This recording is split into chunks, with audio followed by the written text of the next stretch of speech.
When you spawn in, your first task is to complete the starter challenges. Completing these will net you 4 free skill points and directions to the nearest trader. Make a habit out of checking on these periodically if you're not sure what to focus on, and also to redeem the rewards, which often consist of a healthy chunk of XP. You can stock up on feathers early by opening a bird nest, closing it, harvesting the nest, and then picking up the bag. And one handy challenge is the honey challenge. By activating this, stumps will be marked with an icon to help you find them. Harvesting a stump has a 20% chance to produce honey, which is used to treat infections. While you're at it, craft up a full set of primitive armor. You can check your character stats and see what your armor rating is at any given time.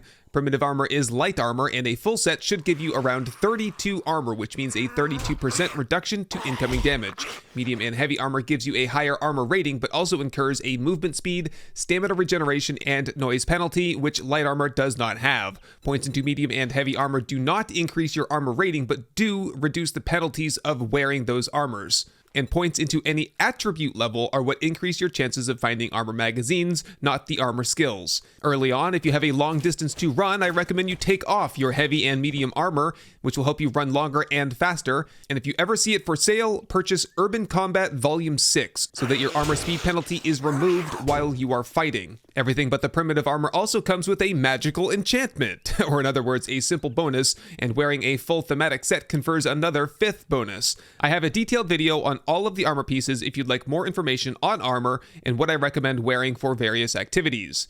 Note that you can also modify armor pieces to put armor mods onto them. Some are really helpful, like the pocket mods, which reduce your over-encumbered penalty by opening up slots in your backpack, but it would take 4 quadruple mods and 2 doubles to open up the entire backpack, so you might have to consider taking some points into Pack Mule to help loosen things up. Speaking of skill points, after you get your first 4, you'll have to start thinking about your character build and where to spend your points. Various builds benefit greatly from certain book sets, which unlock additional powers, or from consumables like candy and drinks. Spears are great and benefit from an entire book set to make them even better, such as the Penetrating Shaft book, which allows you to hit multiple targets. Rifles are good against single targets, but struggle against groups, and explosives go boom. Enough said. A strength player will utilize shotguns in either clubs or sledgehammers. Shotguns are fantastic close-range weapons that also have a dedicated book set, as do clubs, so you can't go wrong with those. And sledges are also powerful once you get the hang of the stamina management and timing of it. Fortitude players use brawling and machine guns. Brawling is actually really weak in the early to mid game, but extremely powerful in the late game with the help of a really strong, dedicated book set. Assault rifles are, of course, awesome, so that can help compensate in the early game.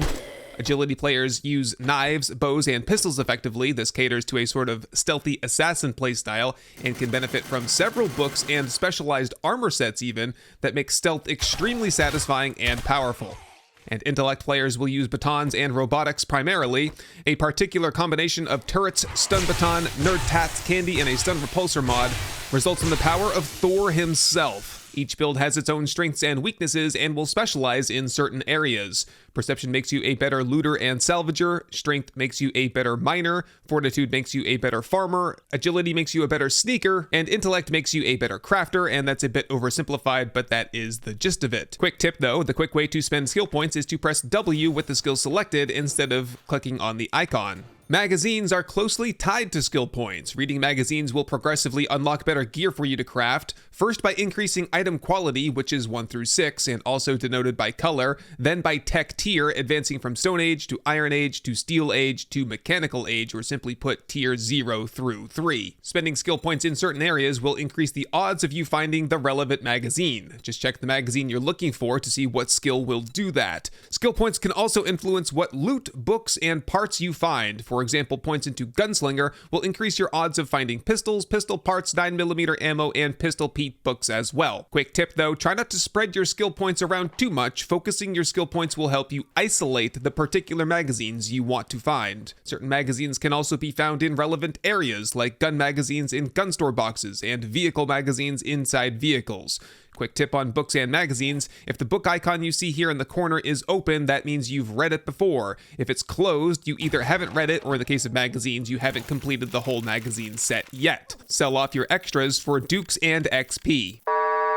Trader Rect is open for business. A massive portion of the game revolves around traders. Traders are open from 4:05 to 21:50. Here you can barter, and their inventory resets every 3 days. You can use vending machines, which restock daily, and you can do quests. By the way, I suggest you change the maximum quests to unlimited in your settings before you start playing. The way this works is that you'll always spawn in the forest biome, and then you'll be sent to Trader Rect first. His inventory specializes in food and farming supplies. You'll have to do a few missions for him, and you can see how many tier points each mission will give you. Then check the quest tab to see how far along you are before you unlock the next quest tier. Once you finish the tier, he'll send you to the burnt biome to meet Trader Jen, who specializes in medicine. Complete the next tier and you'll be sent to Trader Bob in the desert, who specializes in vehicles and electronics. Next, you'll be sent to Hugh in the snow biome, who specializes in weapons and ammo. And finally, you'll be sent to Trader Joel in the wasteland, who specializes in armor. It doesn't matter who you do the jobs for, this will always be the progression.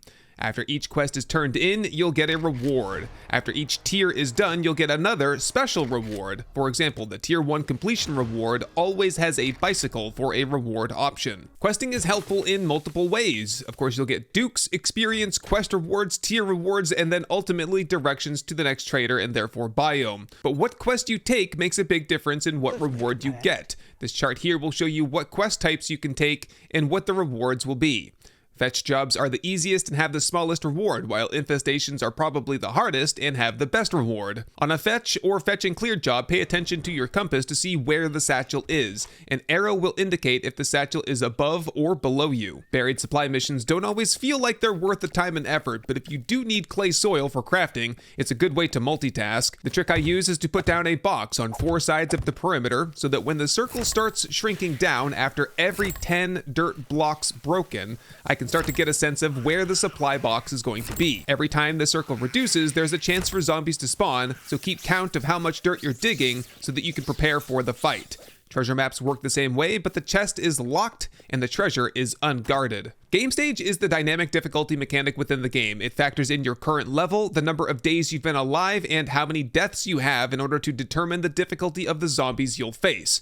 Lootstage is based on Gamestage and determines the quality and quantity of loot that you will find. However, this also factors in what biome you're in and the tier of POI or point of interest that you're in. And these skull indicators roughly indicate the Gamestage or Lootstage boost that you'll see in these locations. Essentially, more difficult biomes and POIs will get you better loot, but of course, the threat level is higher as well. And then there's Traderstage. This is, again, based on Gamestage, but also factors in points that you have into Daring Adventurer and the quest tier that you're on, which sort of represents trader reputation. The higher your trader stage is, the better the trader's inventory will be. With that said, there are some ways to optimize your looting setup. You'll need to find and purchase the Treasure Hunter helmet mod for a flat +5 loot stage. Purchase and consume eye candy for a flat +5 and then +10% after that. Wear the Rogue Hood for another between 2 and 20% depending on quality, or the entire scavenger set bonus will get you the same loot stage increase, and take skill points into Lucky Looter for +5% per skill point. Even if you have the maximum, flat +10 and then +55% on top of that from these bonuses, the impact on a low level character with a low base loot stage is going to be a lot smaller than on a mid or late game character with a high base loot stage because it's percentage based. Also remember that the biome and the POI tier also increase your loot stage, and you can even get a loot stage boost for the end of dungeon special loot chest. So the impact of special loot bonuses will hit harder depending on where you are, like here in this tier 5 POI in the Wasteland. Similarly, you can optimize your bartering setup as well. Enforcer glasses and the Ranger hat both give you a bartering bonus from 2 to 20%. Just ignore the Preacher hat and Athletic hat, which have a more selective type of bartering bonus. The book Magnum Enforcer Volume 4 will net you another 5% better barter bonus if you're holding a 44 Magnum or Desert Vulture. Sugar Butts candy is good for 10%, as is the Awesome Sauce drink. Just note that the purchase cost for these are 300 dukes and 1,500 dukes respectively, so the profit margin is then 3,000 and 15,000 respectively in order to recoup your investment if you're purchasing those. Better barter points will net you plus 5% bartering bonus each. Urban Combat Volume 2 will unlock the cigar crafting recipe. This is a helmet mod that can also be found or purchased and then worn for another plus 10%. And then there's a food item called Pumpkin Cheesecake, which is good for another 5% exclusively for buying. Combined, this could net you an 80% markup on selling items and 85% off on buying items with the traders. I generally keep a rogue hood and eye candy in my inventory to maximize my looting, and I'll keep my special bartering items in my sellables box or outside the trader to maximize my trader runs. On the topic of traders, the best way to make money fast is to salvage cars. You'll want to optimize this the best you can if you decide to go this route though. Wear the scavenger boots and gloves for better salvaging efficiency, hacker's candy for plus 20% salvage harvest, take points into salvage operations, and then start wrenching down cars. You can use the power attack for this despite not having the special animation, and tiny side note here, you can also power attack to harvest animals faster too. Just start the attack aiming off the animal and then move over the animal mid-swing. And the big vehicles like ambulances and semi-trucks, working stiff tools trucks and such have a higher chance to drop engines and batteries if you happen to be looking for those, and putting mods onto your weapons or tools will not only give you whatever bonus the mod has, it also increases base damage by 10% per mod. Selling the components will net you a lot of money, but you can take it a step further. Scrap all of the radiators for raw brass, which sells more than the radiators themselves. And once you have a workbench and you've unlocked the mini bike crafting recipe, crafting mini bike handlebars with the car parts that you just salvaged will increase the value of those components, and the mini bike handlebars will stack up to 50 so that you can sell big fat stacks of these when the time comes. And also, if you're in need of some more mechanical parts, you can scrap down an engine for 30 of them. And while we're on the topic of optimization, here's my preferred mining loadout. I'll craft myself a miner helmet for the ore harvest bonus, a miner outfit for mining tool stamina cost reduction, and miner gloves for increased ore block damage. I'll then seek out a strength mod and a cigar, which each increase strength by +1. By wearing that helmet, you can see that we get 2 bonus points into strength. I then like to take 3 skill points into miner 69er and 3 skill points into mother load, and despite the fact that if I take off my helmet, those skill points are then reduced back to 1, I find that this gives me the stamina and the block damage that I need to mine efficiently without sinking points into strength, so long as I am wearing my miner helmet. Furthermore, I'll collect rockbusters from the vending machine for increased mining harvest. I'll seek out all of the mining books, but in particular Art of Mining Volume 3, which gives you a 10% ore harvest bonus when buzzed by coffee, including regular coffee and blackstrap coffee, and I'll properly modify my tools based on what I'm doing with a Gravedigger, Bunker Buster mod, Iron Breaker mod, and or Ergonomic Grip mod. So at some point on the first day, you're going to need to consider your living arrangement. Usually I set up shop immediately outside of the trader to cut down on commute time, but plopping down some storages and crafting stations in the middle of the road comes with some inherent risk, so you might want to set up shop on the rooftop of a nearby building. Just make sure you knock out any stairs or ladders so that the zombies can't climb up to you. But it's important to understand that the zombies want to eat you, not your stuff. So if you ever feel like your stuff is in danger, just draw the zombies away. This is especially important if screamers start showing up. Screamers are part of the heat mechanic. Basically, things that are on fire, crafting stations, including dew collectors, and noise will all generate heat. And high heat levels will spawn screamers, and if screamers see you or hear you, they can scream, which will spawn in more zombies, potentially including more screamers, and thus the cycle begins. But heat will not generate if you are not in that area, so minimize how much time you spend at your base while things like forges and campfires are cooking. Later on, you can use a silencer on your guns to reduce the heat from gunfire, and you can sneak while you're mining to generate less heat from breaking stone and ore. This is a must-use trick while you are mining. While you are out and about looting and questing, there are some general things you should be looking for early on, particularly in the first couple of days. Look around for cooking grills and cooking pots, usually inside of kitchen loot containers. Cooking pots can even be found outside in the open, you can just pick them up, but sometimes it's a landmine, so be careful with those. Always check toilets and purses for a chance to find a hunting knife or pistol, and look for a wrench in sinks and toolboxes. Keep an eye out for 2 really special POI types, the Crackbook and the Savage Country. Crack-a-books are a place where you can really advance your crafting skill and book progression. And when possible, I'll do the double loot trick on these. That consists of getting a quest for this location, then clear and loot the entire place before activating the quest to reset the entire POI before clearing it out and looting it again for double the loot. Just make sure you didn't put anything down within the boundary or it's lost forever. Speaking from experience here. Savage Country POIs are great because they're the best place to stock up on legendary parts, which are a requirement to craft quality 6 legendary purple items. And in the meantime, you'll be doing a lot of fighting. A couple of quick combat tips would be to keep the zombies lined up in the cardinal or ordinal directions. Zombies walk and run on the voxel grid, so they kind of move like chess pieces. Lining them up properly helps avoid the herky-jerky movements. Early on, keep some spikes with you on your tool belt to help clog up doorways and weaken zombies, especially the strong ones like ferals. Just note that killing zombies with spikes will not give you credit for the kill, no XP. Alternatively, you can keep hatches on your tool belt and shore up doorways with these, giving you an improvised fighting position. And if you're out in the open, 2 cubes on top of each other with the top one upgraded is all you'll need to fend off a handful of zombies. While you're fighting, you'll probably encounter some critical injuries. Certain armor, like the Enforcer, Commando, and Raider armor, will either help prevent or help heal critical injuries. Stuns will restrict your movement speed and are the cause of the majority of my deaths in particular. Concussions are even worse. The stun will randomly reoccur, and furthermore, all attributes are lowered by 1. This is cured with painkillers. Abrasions lower your max health and can stack very high, up to 2 hours. Treat these in order of preference with first aid kits, first aid bandages, or aloe cream. Bleeding reduces HP by 2 per second for 20 seconds. Stop the bleeding with a bandage and always have at least a cloth bandage ready on your tool belt.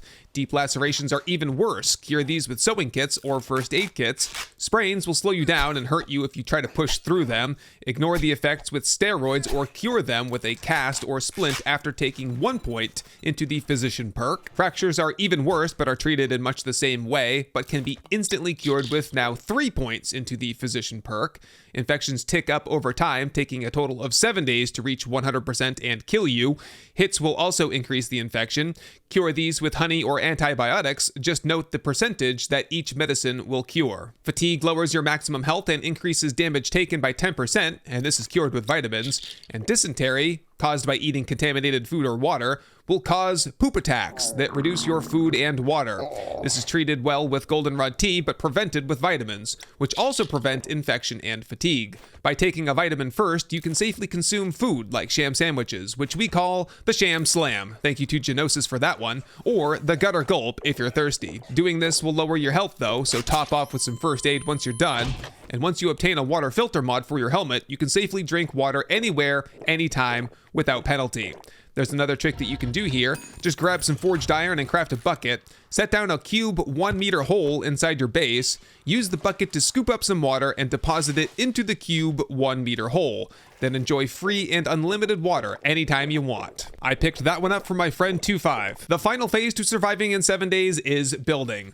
Structural stability is the first thing to understand. To do this, you must learn how to interpret horizontal support and mass of building materials. You can view this by looking at the shape stats. A pillar like this that's touching the ground is stable. Let's just look at it in stability mode. It's nice and green, meaning that it has a bedrock connection. It's connected to the ground, and the ground is connected to bedrock, and bedrock is the indestructible bottom layer of the map. If you start damaging a wall or digging underneath it, that bedrock connection will be interrupted, and the structure will lose stability above that.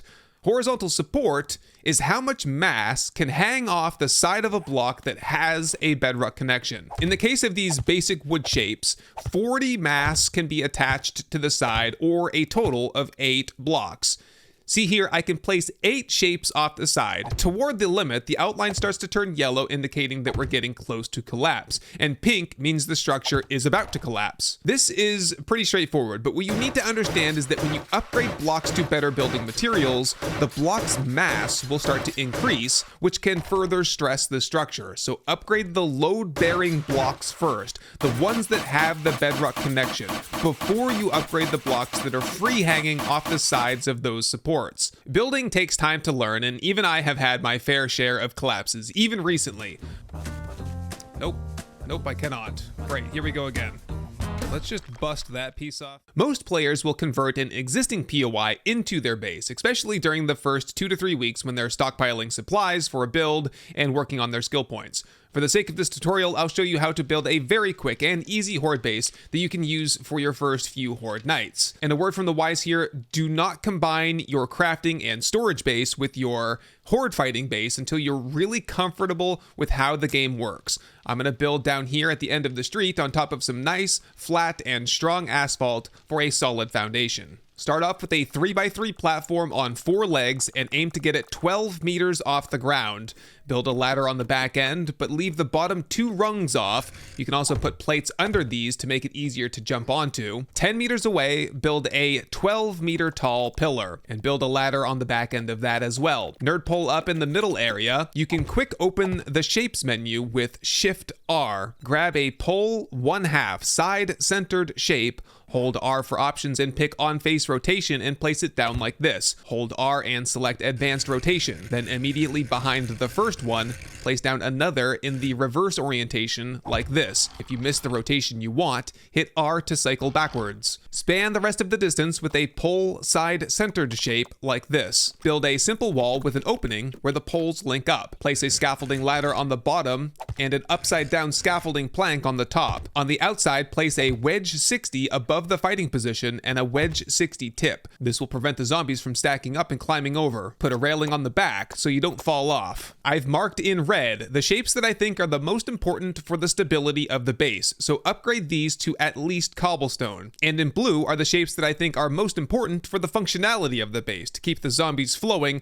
and to keep you safe. And start upgrading the entire rest of the base to wood. It does not have to be any stronger than this for day 7. The gap between the 2 pole 1/2 side-centered shapes will allow 1 zombie at a time to stand at your fighting position window, while the others will slip through the gap, fall all the way down to the ground, and have to repeat the loop. I first saw this trick used by Hell's Janitor over on Twitch, so kudos to him or whoever else invented it. And this base is specifically designed to negate rage mode or destroy area mode, so that you don't have to worry about the zombies breaking the pillars or supports and causing a collapse. In the morning, you'll find that the damage is minimal, but be sure to continue with upgrades as you go along. You can check your current game stage in the character menu before the Horde starts, and you can expect to see the following special infected at these specific game stages. Dire Wolves at 40, Vultures at 44, Cops at 59, Ferals at 64, Rads at 133, and demos at 147. An important note here is that if you're playing with a friend, there's a dynamic calculation that determines your cumulative game stage. The person with the highest game stage is counted first, with the next highest game stage being counted at 50%, the next highest game stage after that counted at 25%, the next at 12.5%, and so on. And that's just about all that you're gonna need for day 7, assuming that you're in the Pine Forest, because of course your game stage will increase dramatically in other biomes, which will result in more difficult hordes sooner. For future hordes, I would add ramps so that animals can make their way up to the fighting position, and I would add a roof with spikes on top to defend against birds, but you might outgrow this beginner base eventually. And there is a ton more to get to when it comes to horde fighting mechanics, things like waves, pathing, redundancy, durations, cop vision, max alive, rage mode, and more.